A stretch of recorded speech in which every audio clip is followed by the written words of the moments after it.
భారత సర్వోన్నత న్యాయస్థానం చిత్ర విచిత్రమైన తీర్పులు చెప్పాల్సి వస్తున్నది. ఒక దశలో అసహనానికి అసంతృప్తికి గురవుతోంది. దిగువ కోర్టులు పూర్తి పరిశీలన తర్వాత ఇచ్చిన తీర్పుల పునర్విచారణకు సుప్రీంను ఆశ్రయించడంతో అత్యున్నత న్యాయస్థానం తీవ్ర ఆగ్రహం వ్యక్తం చేస్తున్నది. తాజాగా అటువంటి ఘటనే ఒకటి చోటు చేసుకుంటున్నది.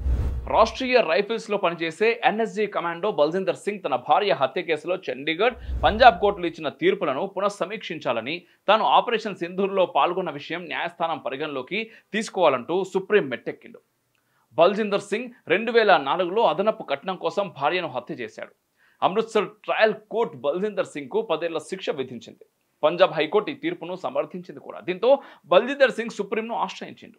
సైన్యంలో పనిచేస్తున్నప్పుడు నిర్వర్తించిన విధులను పరిగణలోకి తీసుకొని వ్యక్తిగత జీవితంలో చేసిన నేరాలను ఎట్లా ఉపేక్షిస్తామంటూ సుప్రీం ఆగ్రహం వ్యక్తం చేసింది. ఆపరేషన్ సింధూర్లో పాల్గొన్నంత మాత్రాన భార్య హత్య కేసులో విముక్తి ఎలా లభిస్తుందంటూ ప్రశ్నిస్తుంది. అసలు భార్యను హత్య చేసిన వ్యక్తిని 20 ఏళ్లుగా ఏ విధంగా ఎన్ఎస్జీ కమాండోగా కొనసాగిస్తున్నారంటూ నేరుగా ఎన్ఎస్జీని వివరణ కోరింది.